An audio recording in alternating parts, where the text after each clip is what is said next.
Ils roulent avec des vélos à hydrogène. Ils campent au pied de l'incinérateur. Ils projettent de construire un igloo solaire. Appelez-les. L'environnement vous fatigue? Vous avez une question, un témoignage, une proposition? Contactez le Pissenlit. Tous les 3e samedis du mois, en direct sur campus à 9h. Laissez vos messages à pissenlit@dijon.radio-campus.org ou appelez en direct le Pissenlit au 03 80 66 33 54.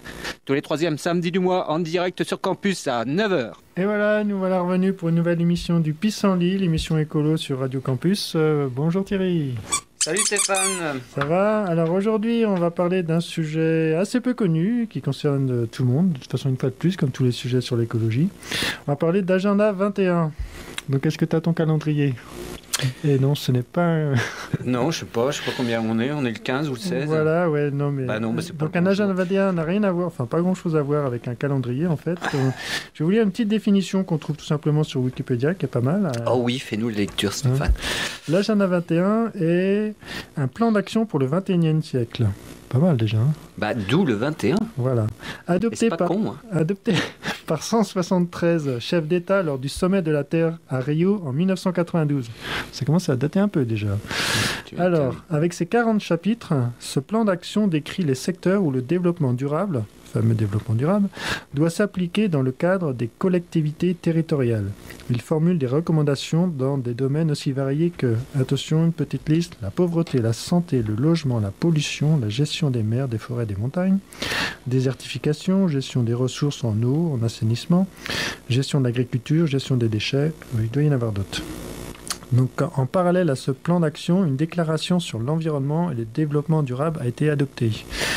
Ils ont réussi à se mettre d'accord, visiblement. Non, pas sur les déclarations d'intention, ils arrivent toujours plus ou moins à se mettre d'accord. Elle énumère 27 principes à suivre pour mettre en œuvre un Agenda 21. Alors, dernier petit truc pour présenter l'Agenda 21, les collectivités territoriales, donc c'est elles qui doivent agir, sont appelées, dans le cadre du chapitre 28 de l'Agenda 21 de Rio. Bon, j'imagine que tu as déjà lu les 27, Thierry? Je le connais par cœur.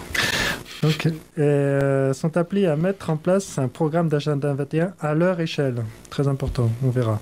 Intégrant les principes du développement durable à partir d'un mécanisme de consultation populaire.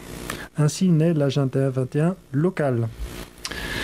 Alors aujourd'hui, pour en parler, on a un expert, il va rougir si je dis ça, un expert des Agenda 21 sur Dijon, Aurélien Triou, qui travaille à l'association Alter Bourgogne. Bonjour Aurélien. Bonjour à tous les deux. Salut.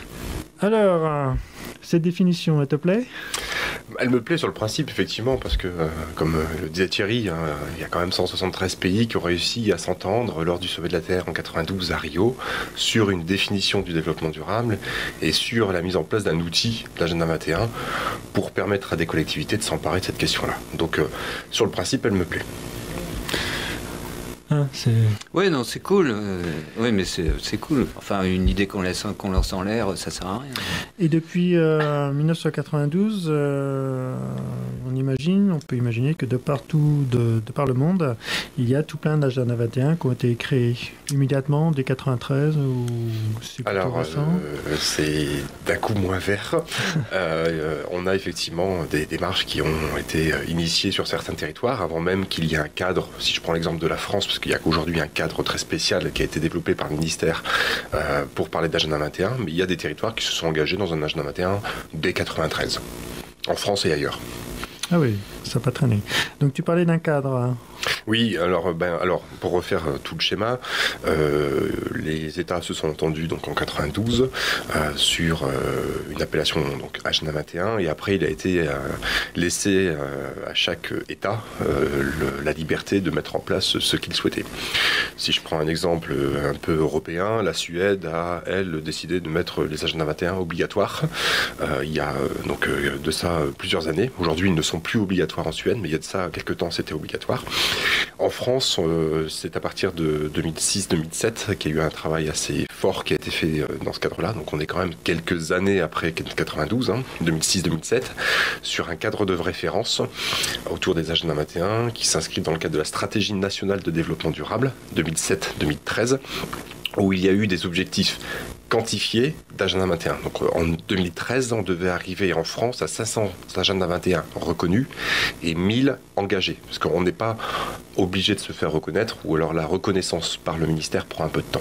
Je vous annonce qu'aujourd'hui, on est aux 1000 en France. Donc l'engagement est tenu. Attends. 500 reconnus, 1000 engagés ? Ouais, 500 reconnus, 1000 engagés. Alors 500, pour être reconnu Agenda 21, il y a un dossier de candidature à faire auprès du ministère. Donc il y a une démarche un peu lourde et longue, hein, bien sûr. Mais quand vous déposez ce dossier-là, il est expertisé au niveau national donc, par des experts dont je fais partie, au travers d'une grille d'analyse, etc. Il y a des réunions qui permettent d'harmoniser les candidatures entre elles pour pas reconnaître tout et n'importe quoi non plus. Et puis, le ministère délivre la reconnaissance pour le territoire, donc une sorte de diplôme, de label, pour une durée de 3 ans, qui peuvent être prolongés de 2 ans supplémentaires pour les territoires qui ont candidaté. Après, il y a effectivement des territoires qui ne candidatent pas à la reconnaissance, parce qu'ils n'y voient pas forcément un intérêt. Ça, on pourra en débattre aussi. Ouais, donc 20 ans pour soit en gros mis en place en France, quoi. Oui, mais 20 ans, non, pas 20 ans, je dirais 12-13 ans, pour qu'il y ait un cadre qui permette effectivement de reconnaître l'outil par la France, parce qu'il y a eu quand même le temps de construire un peu les choses, pour pas que ça parte quand même dans tous les sens. Mais on est aussi un État, je ne vais pas dire pour une fois qui va plus rapidement que les autres, mais en ce moment, la Serbie, on est en 2013, bientôt 2014, commence seulement une politique d'agenda 21. Donc il y a la Suède qui a commencé avant nous, qui les a rendus obligatoires, avec tous les avantages et les inconvénients que ça peut avoir de rendre des choses obligatoires. La France a fait le choix de mettre en place cet outil sous le volontariat. Donc les territoires qui s'engagent dans cette démarche-là sont volontaires. Ils ne sont pas obligés, ils sont volontaires. Il n'y a aucune obligation. En France, il n'y a aucune obligation de faire un agenda 21. Et la Serbie, ça commence seulement. Donc vraiment, c'est complètement à l'échelle variable selon les endroits du monde où on se trouve. D'accord. Et donc, on va rentrer un peu plus dans le détail. Là, j'ai listé les différentes des recommandations pour ce qu'on peut mettre dans un agenda 21. Et on verra plus tard pour rentrer plus dans des exemples, mais je voyais pauvreté, pollution, gestion de l'agriculture et tout ça. Et là, tu disais qu'il y a une grande liberté. Alors, il y a une grande liberté, effectivement, mais donc au niveau international, quand ils se sont entendus sur ces domaines, vous remarquerez que la question de la pauvreté et la santé et le logement étaient plus prioritaires dans le côté environnement. On était vraiment à l'époque sur des problématiques de pauvreté au niveau du monde. Il faut savoir que dans les 173 pays, il y en a qui ont signé, mais qui sont des pays du tiers-monde, qui se sont engagés dans cette démarche-là. Et on était vraiment on habite tous sur la même planète, il y a des pauvres, il y a des riches, donc il faut renforcer les relations nord-sud. Il y en a qui ont la chance d'être en bonne santé. Donc voilà, on était vraiment sur de l'humain. Aujourd'hui, l'agenda 21, en France du moins, est orienté sur la question du développement durable, donc pas uniquement la question de la santé, le côté social. Et on a quand même une évolution qui est un peu plus... qui a évolué un peu plus sur de l'environnement dans un premier temps, parce que avant que les Agenda 21 soient mis en œuvre, le président Jacques Chirac a élaboré la charte de l'environnement. Donc après la charte de l'environnement, il y a eu une stratégie nationale de développement durable. Donc il y a eu toute une montée en puissance qui fait que on est passé d'une vision mondiale économique comme quoi notre modèle ne pouvait pas perdurer comme ça, à une approche on a un énorme impact sur l'environnement. Donc c'est là où on a commencé à parler de réchauffement climatique de plus en plus. Et aujourd'hui, on est de plus en plus dans une logique de développement durable où on mixe de l'économique, du social et de l'environnement. Donc les Agenda 21 sont effectivement quelque chose où c'est assez libre, mais il y a une dynamique qui est là, qui évolue au fil du temps et selon les priorités et les enjeux de chacun des territoires, parce qu'on parlait d'échelles différentes. Et voilà. Après, pour revenir sur ta question, en France, dans le cadre de référence qui a été élaboré, on a 16 domaines. En gros, c'est 16 thématiques, telles la santé, l'environnement, la dimension internationale, pour interroger les collectivités vis-à-vis de ces thématiques-là. Qu'est-ce que vous allez faire sur cette thématique? Voilà, à peu près. Eh ben, Thierry, ça promet là. Ouais. Bon, alors bon, on va parler mise en œuvre après. Voilà, ouais, justement, ça paraît assez complexe pour le moment. On va rentrer un peu plus dans le détail et avec des exemples locaux ou nationaux, et vous allez mieux comprendre ce qu'est un peu un agenda 21. Juste après. Et nous voilà revenus dans l'émission Le Pissenlit sur Radio Campus. On continue à parler Agenda 21. Hein, Thierry? Oui, je confirme. Tu confirmes? Donc après cette définition rapide de ce qu'est un Agenda 21, vous avez compris, il y a beaucoup de choses dedans et c'est pas hyper défini. Enfin bon, voilà, ça dépend. On va poser une question. Qui peut en faire? Parce qu'on a vu que c'était les collectivités territoriales, donc ce qu'ils ont dit là, dès 1992 à Rio. Et qui peut en faire? C'est quoi une collectivité territoriale? Un département, une région, une agglomération, des villes? Tout ça, c'est des collectivités territoriales. Voilà. Donc justement. Et un lycée? Un lycée. Mais justement, voilà. On est en Bourgogne. Quels sont les agendas 21 qui sont en Bourgogne? C'est bien parce que vous avez quasiment déjà pas mal de réponses dans ce que vous venez de dire. Lycée, effectivement, école, collectivités territoriales peuvent s'engager. Mais juste avant, je voudrais revenir sur Rio un peu très rapidement pour qu'on comprenne bien la chose, je dirais.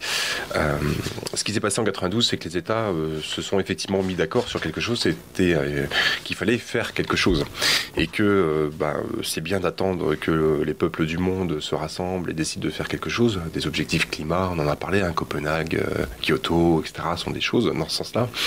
Mais ils se sont aussi rendus compte qu'ils mettaient beaucoup de temps à se mettre d'accord. Et donc il fallait outiller les acteurs locaux. Alors au niveau mondial, ils outillent les acteurs locaux, c'est-à-dire les communes, les écoles, on en reparlera après, pour qu'elles puissent à leur échelle agir. Parce que même si les États se mettent d'accord au niveau mondial, ils vont agir à leur échelle. C'est-à-dire on va se mettre d'accord sur des compétences qu'on a au niveau mondial. Mais jamais ils agiront au quotidien. Quand on parle de jardin partagé dans une commune, c'est pas les 176 États du monde qui se sont mis d'accord qui se mettront sur... Donc ils ont outillé les acteurs locaux. Si je schématise, ils ont fourni des outils, mais pas la maison qu'ils veulent construire, quoi. C'est ça, ouais, voilà, ils ont fourni un esprit en disant on vous donne, on vous responsabilise aussi, c'est aussi à vous d'agir localement. Et pour ça, on développe quelque chose qui s'appelle l'Agenda 21. Et aujourd'hui, c'est le seul outil partout dans le monde qui existe. On parlera tout à l'heure de plan climat, ça existe en France, mais en dehors de la France, ça existe sous une autre appellation, sous un autre esprit, pas au même moment. Mais l'Agenda 21, c'est quelque chose, je ne vais pas dire que vous pouvez aller partout dans le monde et en parler, mais c'est l'outil qu'on peut retrouver aux quatre coins du monde. Non, mais ça, de ce point de vue-là, il faut reconnaître que c'est vachement bien parce que, effectivement, c'est un outil d'audit de terrain, quoi. Et c'est une façon de faire émerger. Et c'est vachement bien parce qu'effectivement, ça permet de faire des constats de proximité et puis peut-être d'envisager de faire quelque chose, mais je vais taper direct dans la butte. Envisager de faire quelque chose, derrière un agenda 21, en règle générale, il se produit quoi? Alors, voilà, non mais... Thierry, si tu as les outils que tu n'utilises pas, c'est pas construire grand-chose. Je vais laisser monter la mayonnaise, puis je vous dirai vraiment concrètement ce qu'on trouve derrière. Mais pour qu'on soit vraiment d'accord sur l'outil Agenda 21, c'est un outil. C'est-à-dire qu'on peut faire du développement durable sans avoir d'Agenda 21. Ça existe dans beaucoup de collectivités, en Bourgogne comme ailleurs. Mais l'Agenda 21 est un outil qui permet de se baser sur une méthodologie pour construire une politique de développement durable. Et effectivement, quand tu parlais d'audit, la base d'un Agenda 21, c'est effectivement d'élaborer un diagnostic du territoire, voir ce qui se passe sur ce territoire-là, où sont les enjeux, qu'est-ce qui est vraiment en jeu sur le territoire. Est-ce que c'est l'épanouissement des gens? Est-ce que c'est l'accès à la culture? Est-ce que c'est la problématique environnementale? On a chacun sur notre commune ou notre région des richesses. Est-ce qu'il faut les protéger? Est-ce qu'il faut la bonne santé, les paysages? Ça fait partie de tout ça. Après, il y a tout un travail qui est basé sur la stratégie. Quelle stratégie on se donne? Où est-ce qu'on veut aller? Un territoire, quand il commence à se poser ces questions, c'est ma commune en 2030, qu'est-ce que ce sera? C'est-à-dire que sans Agenda 21, on ne sait pas d'où on part, on ne sait pas où on va, quoi. On peut le faire sans Agenda 21. Maintenant, l'Agenda 21 donne un cadre méthodologique qui est très précis, très cadré, avec une reconnaissance nationale. En Bourgogne, il existe un réseau des différents acteurs qui sont engagés, donc ils peuvent échanger entre eux. Donc ça apporte un plus, un Agenda 21. Maintenant, c'est pas obligatoire. Oui, bon, mais alors, bon, très bien, donc il y a une méthode commune, mais du coup, il y a des moments où les agendas 21 sont recoupés, par exemple, et où on en tire des grandes orientations, où, tu vois, il y a encore un travail derrière, alors, à défaut d'être pratique, d'application pratique. Le principe d'un agenda 21, parce qu'en France, c'est basé sur 5 finalités, donc la lutte contre le changement climatique, la protection des ressources naturelles, l'épanouissement de la population, les démarches de consommation et de production responsable, enfin, je ne vais pas tous vous les citer, et 5 éléments de démarche, dont la participation. Et quand on parle de participation, c'est la participation citoyenne. C'est-à-dire que la collectivité, pour construire son agenda 21, s'associe à la population, aux acteurs locaux, alors que ce soit des associations, des entreprises, les écoles, etc., pour réfléchir ensemble à ce qui se passe sur le territoire et à ce que voudrait la population, les acteurs, les élus, de leur territoire en 2030 ou 2050, en se projetant dans l'avenir. On est au-delà du mandat politique. C'est une forme de démocratie participative, comme on parle partout. C'est ça, enfin, oui. Et mais c'est pas uniquement des techniciens qui disent, voilà, avec des chiffres, qui arrivent avec des chiffres, et puis disent, on en est là, faudra aller là, on va faire, je sais pas, tant de kilos ou tant de kilomètres. On a des agendas 21 un peu comme ça. Il y a des supports, il y a des techniciens qui, effectivement, travaillent bien, etc. Mais la majorité des agendas 21 s'appuient sur la population, ou quand on est un agenda 21 d'échelle du Conseil général, où des fois c'est un peu plus compliqué d'être en relation directe avec la population, on s'appuie sur nos relais locaux, les associations départementales, les acteurs au niveau départemental, etc. Mais il y a une forme de participation. C'est-à-dire que c'est pas écrit en chambre, l'agenda 21 n'est pas écrit par un technicien dans son bureau qui présente ça à son supérieur ou à son élu. Oui, enfin cela dit, c'est pas du participatif sud-américain non plus, hein, on est en France. Hein. Ouais. Mais après, la participation, c'est toujours l'une des grosses questions dans un agenda 21. Jusque où, pourquoi faire, dans quel but.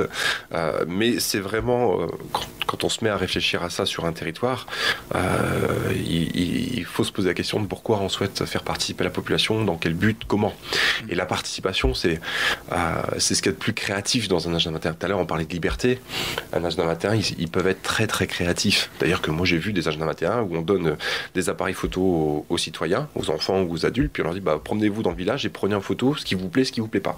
Et à partir de là, ils ont développé les photos, ils ont rassemblé tout le monde, ils ont projeté les photos, ils ont classé, et puis ils ont discuté. Ah, ça c'est joli. Voilà, mais la participation, il y a eu des enquêtes de terrain, il y a des réunions publiques, mais on peut être très très créatif. Et là, libre à chacun de s'amuser dans la participation. Ouais, c'est bien cette collecte de regards là, c'est très bien. Ouais. D'accord. Ludo, on a combien de temps? Je pose une grosse ou une petite question?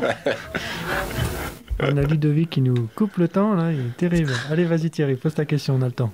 On a le temps, je sais pas trop, mais non, tout à l'heure, tu as dit quelque chose, que les agendas 21 avaient progressivement évolué et intégré la dimension économique. J'aimerais bien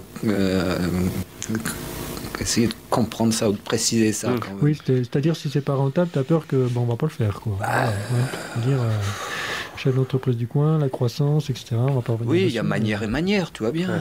C'est toujours pareil. Après, sachant que la plupart des cercles vertueux sont en amont et que c'est ceux-là même qui rapportent rien, et que les cercles vicieux, par contre, eux, on a intérêt à les alimenter parce que c'est par là qu'on fait des thunes, en gros. Hein. Oui et non. Mais bon. Mais ce qui... Aujourd'hui, effectivement, on fait le constat dans la majorité des agendas 21 en France que la place des entreprises n'est pas à la hauteur de ce qu'elle devrait être. Tout simplement parce que les entreprises ont d'autres problématiques quotidiennes à gérer. Effectivement, alors je ne vais même pas dire le bénéfice, mais le fait que l'entreprise continue de vivre, pour certaines. Et puis après, il y a aussi souvent le fait que les entreprises ne se sentent pas forcément attachées au territoire où elles sont. Et donc, du coup, on a du mal à les mobiliser dans ces démarches territoriales, tout simplement parce que n'y voient pas forcément leur intérêt. Et cela, ça veut dire que la collectivité n'a pas réussi à les intéresser à la démarche qu'elle porte. Mais peut-être parce que l'agenda 21 que porte la collectivité est un agenda 21 de collectivité, donc basé sur les compétences de la collectivité, et pas un agenda 21 de territoire, où là, elle s'appuie sur les acteurs du territoire pour derrière démultiplier son action. Donc c'est-à-dire que quand il y a un problème, je sais pas moi, de de santé, on va dire ça pour une commune, est-ce que c'est vraiment de la compétence de la commune d'agir? Et si c'est pas de la compétence de la commune, comment faire pour agir? Et ça, c'est toute la difficulté d'un Agenda 21, c'est qui associer pour que le projet soit dans le bon sens. Résultat des courses, on va passer un morceau de musique, je crois que c'est ça, Ludo, mais je répéterai ma question tout à l'heure, parce qu'en fait, t'as pas vraiment répondu. Non, j'ai parce que répondu... Du coup, ma question, elle reste en suspens. Comment est-ce qu'on intègre l'économie là-dedans j'aurai de quoi y répondre après. Coucou, nous revoilà. Et oui, dans les Agendas 21 avec Aurélien Triou de l'association Inter-Bourgogne. Alors, on en était sur une petite discussion dans les Agendas 21 sur l'économie et les entreprises. C'est pas moi qui ai commencé. Oh. C'est pas moi non plus. Mais voilà, la question était en gros de savoir si je sais pas si les économies ou l'entreprise ou les entreprises en général s'y retrouvaient dans les Agendas 21. Est-ce qu'elles ont un intérêt? Est-ce qu'elles sont pas là pour freiner quelque chose? Ça paraît incroyablement pertinent qu'il faille intégrer le champ économique dans tout ça. C'est juste une lapalissade. Le truc, c'est effectivement comment, quoi. Est-ce que tu crois qu'une entreprise comme Total doit avoir un agenda 21? Tu vois, faire du bien-être social, ne pas polluer. Allez, un petit pavé dans la mare. On continue. Non, mais t'es pas obligé de prendre des exemples fondamentalement antithétiques en même temps. Non, mais alors au quotidien, il y a quand même un petit maillage d'entreprises, etc., qui sont locales et tout. Il y a certainement moyen qu'elles soient intégrées là-dedans. C'est juste complètement logique. De toute façon, je vois mal comment traiter les problématiques environnementales et sociales en chantant l'économie. Ce serait complètement con. Mais comment ? C'est souvent là le problème, justement. C'est que les gens ont une vision très économique des choses. Alors que quand on parle de tissu économique dans une collectivité, petite commune ou département, ou région même, sans aller plus loin, on reste principalement sur les entreprises locales. On citait Total, mais d'autres grandes entreprises sont des entreprises hors sol. On n'a aucune emprise quasiment sur ces entreprises, puis elles ont leur politique interne ou leur politique de filière qui fait qu'elles font du développement durable, puis on pourra revenir là-dessus, mais à leur échelle, et puis pas forcément en lien avec le territoire. L'enjeu... en fonction de leur image, quoi. Voilà, souvent, ouais. Mais l'enjeu dans un agenda 21, c'est de s'appuyer sur les entreprises du territoire, où c'est des personnes du territoire qui sont employées, qui travaillent avec des acteurs du territoire, donc on est vraiment dans une économie locale. Et l'économie locale, c'est aussi pas que les entreprises, c'est aussi tout ce que font les associations, voilà, il y a toutes ces choses-là qui tournent dans l'économie. Donc on est dans l'activité économique d'un territoire, les relations économiques d'un territoire, et aujourd'hui c'est un champ à investir par les agendas 21 pour pouvoir s'appuyer sur ce tissu économique qui existe et le faire évoluer dans une logique de développement durable. Et le développement durable, encore une fois, c'est pas que de l'environnement, c'est l'environnement, le social et l'économique. D'autant plus que quand on a sur un territoire une entreprise qui fait des démarches, donc par exemple de plan de déplacement entreprise, ou qui fait attention en triant les déchets ou autre, elle agit en faveur du territoire. Elle a un bénéfice pour le territoire. Elle ne le pollue pas. Bien sûr, il y en a qui le polluent. Mais ce que je veux dire par là, c'est qu'il faut aussi reconnaître ce que font les entreprises, mais surtout les mettre en synergie avec la politique de la collectivité. Et c'est là où, aujourd'hui, ce qui se passe, c'est qu'il n'y a pas beaucoup d'économies dans les agendas 21, tout simplement parce que la passerelle n'est pas encore faite. Mais pourtant, il y a beaucoup d'agendas 21 où on parle d'économie locale avec les circuits courts, avec les producteurs. Justement, on va peut-être passer à des exemples un peu plus concrets et locaux.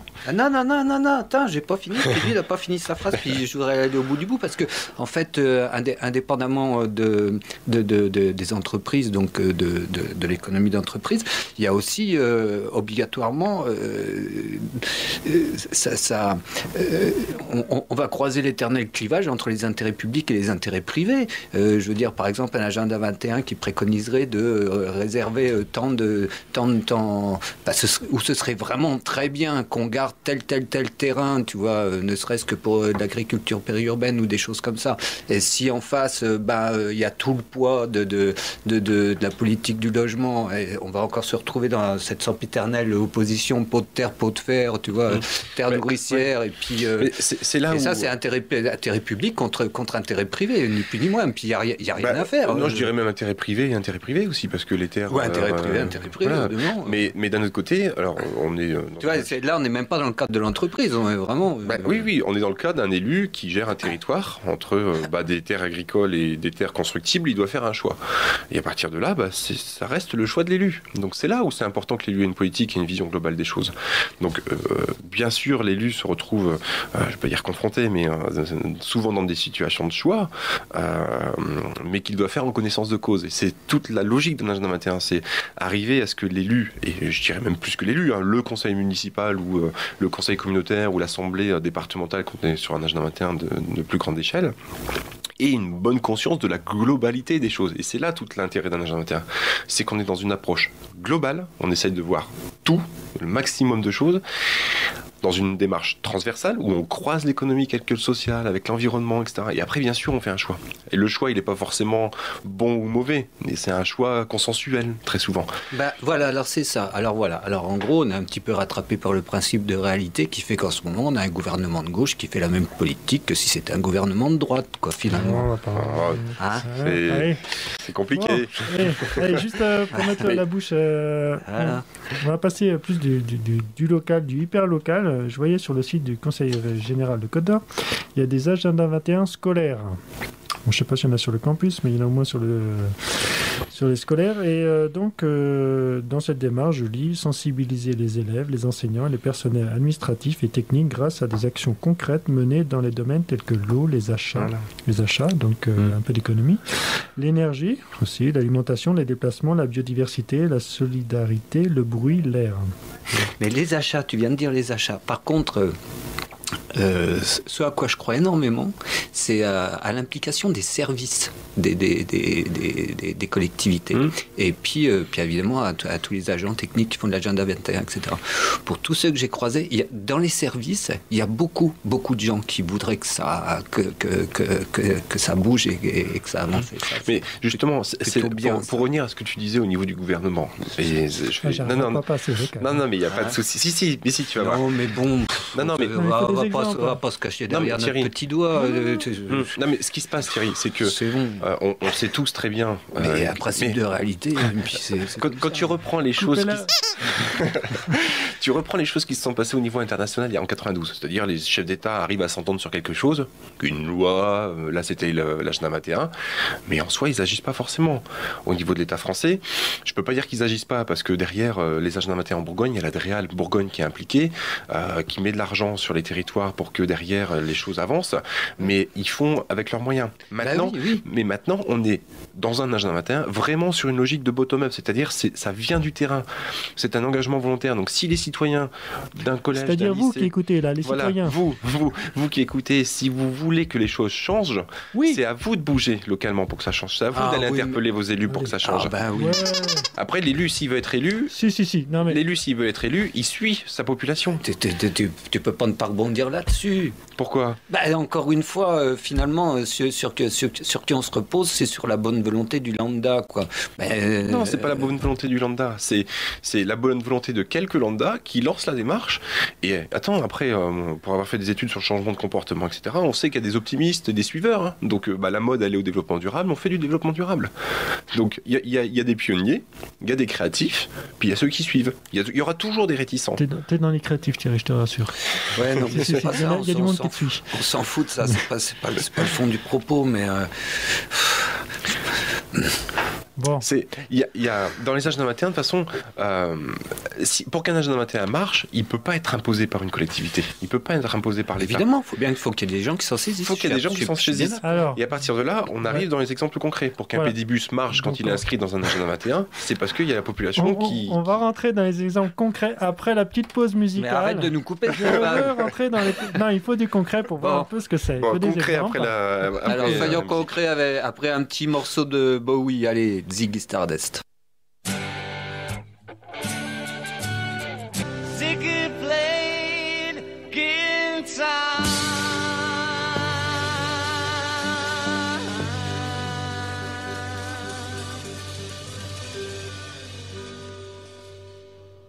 Et voilà, nous voilà revenus dans le Pissenlit, l'émission sur Écolo sur Radio Campus. Aujourd'hui, vous avez compris, on parle de l'agenda 21. Donc, si vous ne dormez pas, parce que c'est pas forcément évident à décrire tout ça, je vais y arriver. On va rentrer dans le plus local. On parlait de collectivité locale pour les agendas 21. On va rentrer dans des exemples. Eh ben alors très concret, du coup cette fois-ci, si on regarde les agendas 21 en Bourgogne, en région Bourgogne, on a plus d'une dizaine de collectivités qui sont engagées. Alors quand je dis plus d'une dizaine, on est plutôt proche d'une quinzaine. Hein.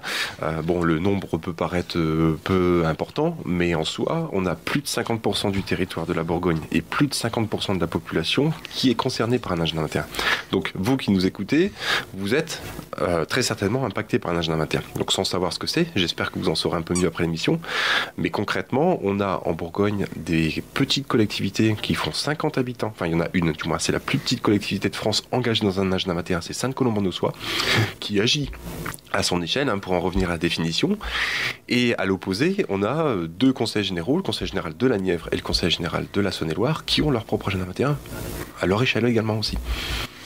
Voilà, donc il y a aussi Quetigny, qui n'est pas bien loin d'ici, qui a fait son agenda 21. Agenda 21, voilà. Non, c'était en début d'année, là, au mois d'avril. Là, alors, ils ont déposé la candidature au mois d'avril 2013. C'est subtil. Et actuellement, ils sont en démarche de reconnaissance au niveau du ministère. Donc, le dossier est expertisé et ils auront la réponse du ministère très prochainement. Enfin, quand je dis très prochainement, ce sera dans 2-3 mois. Donc, il faut écrire un long document là, que j'ai en partie sous les yeux.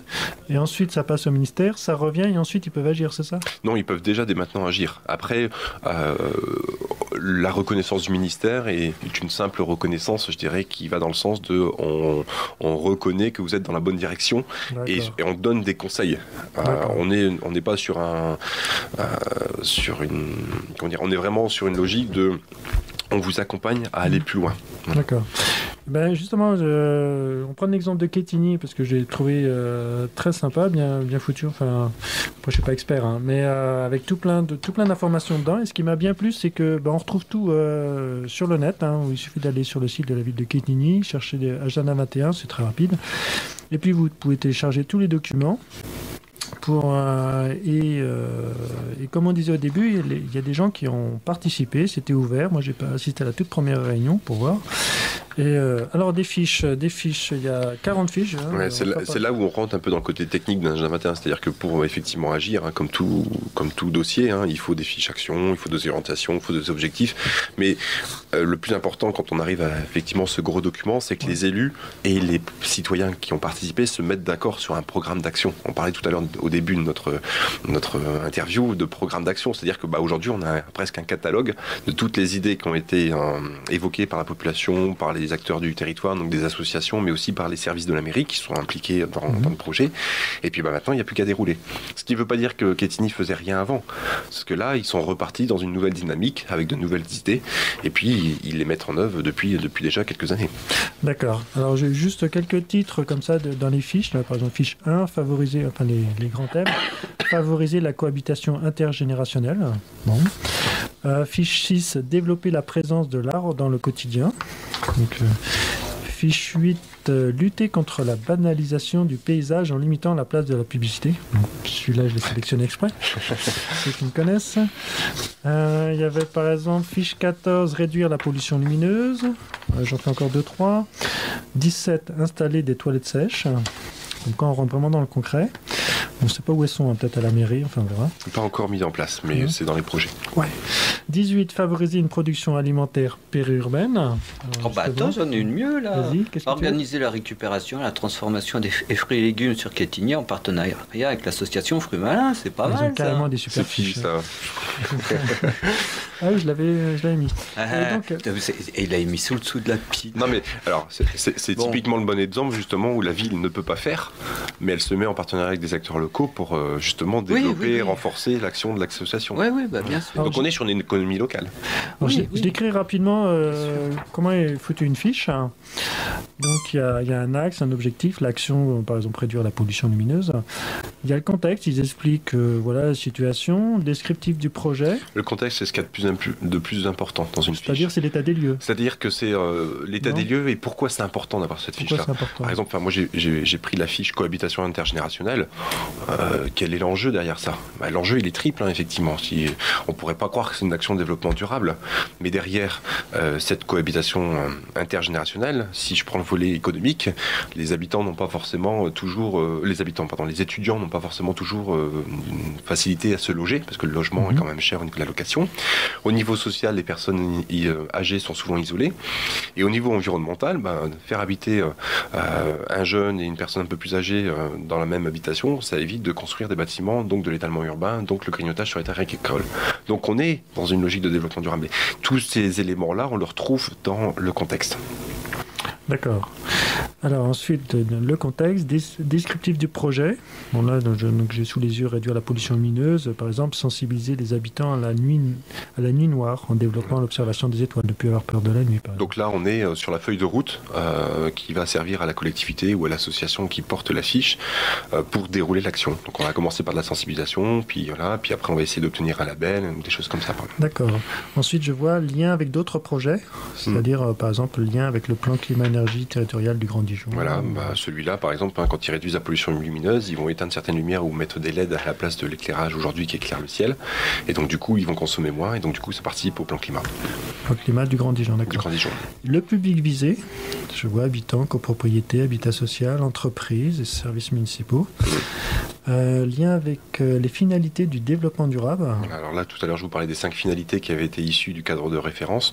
Donc la lutte contre le changement climatique, la biodiversité, la protection de la biodiversité, la cohésion sociale, l'épanouissement de tous les êtres humains et une dynamique de développement selon des modes de production et de consommation responsables.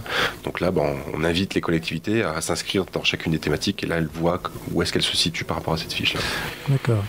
Ensuite, effets positifs attendus. Donc il y a 4 sur 4 sujets, environnement, social, économie, participation. Donc il y a des petites notes, savoir si c'est plus ou moins un effet plus ou moins important sur chaque domaine. Ouais, pour chaque action, il y a une porte d'entrée, elle est souvent économique, environnementale ou sociale. Donc il y a toujours quelque chose qui est plus fort que les autres domaines. Mais l'objectif, c'est ici de voir au moins une note autre que 0 dans chacun des thèmes. Parce qu'on est vraiment sur du développement durable quand on avance sur les 3 thèmes. D'accord. Donc là, on était définition de l'action et on passe ensuite, il y a modalité de la mise en œuvre. Là-dedans, il y a calendrier prévisionnel, pardon. Donc cela, je vois sur ma fiche de 2013 jusqu'à 2016-2017, en fonction de diminuer la consommation d'énergie de l'éclairage public. On est sur les plusieurs années. Oui, il va de soi qu'une collectivité ne peut pas changer tout d'un coup son parc, donc forcément ça va se faire quartier par quartier ou rue par rue selon les investissements, et puis ça avance dans le temps de ce côté-là. Voilà, par exemple, ouvrir la réflexion sur la pollution lumineuse à Quetigny, ça commencerait en 2014. Il y a des choses qui se terminent plus vite, par exemple modifier le règlement local de publicité, effectivement, une fois qu'il est écrit, bon voilà, c'est fait quoi. Ensuite, on a niveau de maîtrise de la ville, au niveau financement, accompagnement ou maîtrise directe. Voilà, là c'est à peu près ce que je disais tout à l'heure, la ville n'est pas forcément porteur de toutes les actions, et donc du coup elle met en œuvre, ou alors elle confie la mise en œuvre par rapport à différents partenaires. Et les 3 derniers points, partenaires techniques, on a justement Société astronomique du Bourgogne, etc. C'est ce que tu disais tout à l'heure avec Fruits Malins par exemple. Le coût estimatif, combien ça peut coûter tout ça. Et des indicateurs de suivi autrement. Voilà, donc là c'est vraiment la feuille de route propre à la collectivité selon sa fiche d'action, mais chaque collectivité a sa propre fiche d'action, il n'y a pas vraiment de modèle prédéfini. C'est très bien. Donc voilà, descriptif. Allez voir sur le... Oui, Thierry, parce qu'on doit faire une petite pause, mais vas-y. Non, mais c'est encore une histoire de sémantique et d'oxymore. C'est bien que c'est mon truc, ça. Mais tu vois, par exemple, quand on parle de développement durable dans une entreprise... Bon, si je reprends, pour moi, développement durable, ça se tient bien, tu vois, lutte contre le changement climatique, protection de l'atmosphère, préservation biodiversité, les 5 points là qu'on a développés, ça, pour moi, oui, ok, c'est véritablement le développement durable.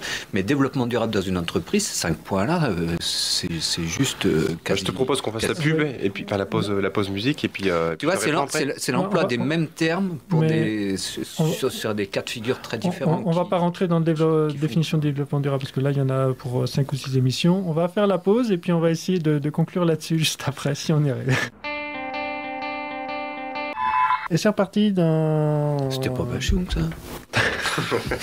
Ah bon Je me suis trompé de disque. Bon, voilà. Alors, il n'y avait pas de disque. Là, j'en ai 21. On en est toujours. On en était aux fiches actions de Quetigny pour prendre comme exemple. Et Thierry, toujours dubitatif sur les H21. Non, je suis pas dubitatif. Et j'ai un gars en face de moi qui connaît son sujet, donc j'attaque sous tous les angles. Attaque-moi. Non, mais alors pour te répondre, c'est vrai que le développement durable, on l'utilise aujourd'hui à toutes les sauces. Enfin, je dirais même qu'on l'utilise un peu moins qu'avant. Aujourd'hui, on parle de transition écologique, économique, mais le développement durable n'est plus autant à la mode qu'il y a quelques années. C'est juste en plus. Le développement durable, ça commence à bien faire. On l'a entendu il n'y a pas si longtemps. Comme quoi, tu vois, il y a aussi une usure des mots. Oui, mais l'entreprise et les territoires commencent à comprendre pourquoi c'est intéressant le développement durable. C'est-à-dire qu'aujourd'hui, quand dans une entreprise, il y a un chargé de mission développement durable, soit c'est pour des questions de greenwashing, parce qu'il y a des entreprises, c'est un peu ça, soit il y en a d'autres, c'est parce que derrière, ils ont très bien compris l'intérêt économique. Quand on travaille sur la gestion de ces déchets, c'est-à-dire qu'on produit moins de déchets, les déchets, ils coûtent moins cher à éliminer. Quand on fait des produits plus légers, ça coûte moins cher d'être transporté. Enfin, je pense à des exemples. Dans le champagne, ils font des bouteilles plus légères. Du coup, ça coûte moins cher, ils en mettent plus. Voilà. Donc, il y a aujourd'hui un intérêt dans les entreprises à faire du développement durable. On ne parle pas d'agenda 21 d'entreprise, mais on parle de normes ISO, on parle de démarche RSE, la responsabilité sociétale des entreprises.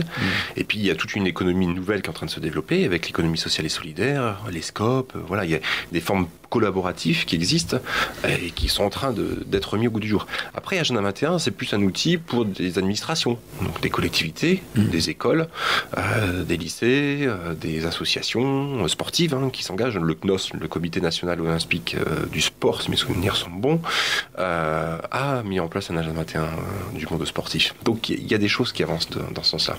Chacun a sa place, mais il faudrait qu'on arrive un peu plus à avancer main dans la main. Je me souviens d'une anecdote sur le côté sportif. Je me souviens avoir fait une compétition de roller en Suisse, et juste après le relais, où on avait des petites bouteilles d'eau, il y avait un endroit, il y avait un immense drap dans un champ où les gens rollers jetaient à ce niveau-là. Je n'ai jamais vu ça en France. Si, les bien public, bien public, la course du bien public, vous prenez par exemple sur Dijon. Il y a quelques poubelles juste après. Puis même il y a des zones dans lesquelles les gens peuvent jeter leurs déchets.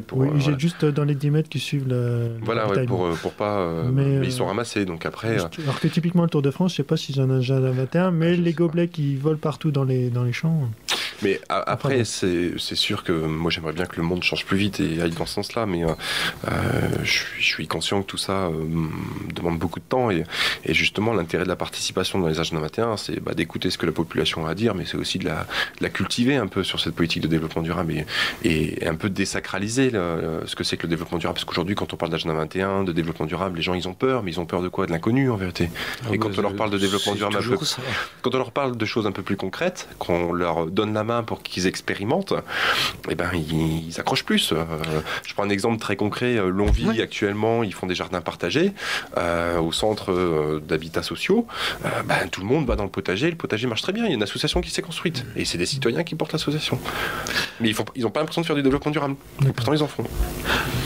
Qu'est-ce que tu dirais pour les auditeurs qui aimeraient s'investir dans un agenda 21, découvrir plus sur leur collectivité territoriale du coin, soit au niveau de la région, au niveau du département, au niveau de la mairie, je sais pas, au niveau de l'école? Qu'est-ce que tu pourrais leur dire comme message? Allez, renseignez-vous s'il y en a un, engagez-vous. La période est très très simple, c'est qu'on a quelques mois des élections municipales. Il y a quand même aujourd'hui un enjeu au niveau des élections pour élire des personnes pour 6 ans. À l'échelon le plus proche de chez soi. Donc si on a tous envie que notre cadre de vie soit préservé, que ce soit sur sa qualité économique, environnementale et sociale, dans les relations, dans le bien-être, dans l'épanouissement, dans l'accès aux services, dans tout ça, interpellez vos élus sur ça. Interpellez les candidats sur ça. Puis peut-être qu'ils vous répondront qu'ils n'ont pas d'agenda 21. Ça, faut le concevoir. Ils ne sont pas obligés de le faire. C'est encore une fois une démarche volontaire. Mais ils vous diront ce qu'ils font en faveur du développement durable. Et ils font très certainement des choses. Maintenant, est-ce qu'ils en font assez? Ça sera à vous d'en juger par rapport à votre collectivité. Oui, donc il faut avoir un esprit critique quand même, et puis s'y connaître un petit peu. Et tout à l'heure, tu disais qu'il y a certains d'entre eux ne demandaient pas la reconnaissance. Pourquoi, au fait? Alors, aujourd'hui, il y en a qui effectivement ne demandent pas la reconnaissance parce qu'ils n'y voient pas forcément l'intérêt. Ils n'ont pas besoin de cette reconnaissance nationale. Ils n'ont pas besoin que l'État félicite ce qu'ils ont fait. D'ailleurs, elle apporte quoi, cette reconnaissance nationale? Elle apporte une reconnaissance de la part de l'État qui dit ce que vous faites rentre dans le cadre dans lequel on souhaite que vous vous inscriviez. Donc on reconnaît votre engagement, le niveau de votre engagement. Parce qu'aujourd'hui, on a déjà Agenda 21 qui font du développement durable faible. Donc en soi, est-ce qu'ils font assez ? Non, pas forcément. Mais eux ne sont pas forcément reconnus. Après, il y a ceux qui font du vrai développement durable, engagés. Et là, très souvent, ils sont reconnus par le ministère. Après, pour prendre un exemple, dans une petite commune, Sensé, près de Mâcon, qui a un Agenda 21 reconnu depuis 2011, la reconnaissance, c'est un diplôme qui est remis par le ministère aux élus. Quand les élus sont revenus sur leur territoire devant la population qui avait participé à l'Agenda 21 en disant « Regardez, on a eu le diplôme de la main du ministre, etc. », ça a un impact énorme auprès de la population. Que ce soit un gouvernement de gauche ou de droite, la population se dit « Ce qu'on fait dans notre petit village, c'est reconnu au niveau du ministère, au niveau de l'État. » Il faut bien se mettre dans la position de citoyens, des fois, qui ne sortent pas de leur commune aussi. Donc le rapport à l'État, ça reste l'État, peu importe qu'il soit peu importe le bord, quel côté il soit, mais ça apporte quelque chose de ce côté-là. Eh ben, bon, ça, on connaissait plus sur les Agenda 21 maintenant.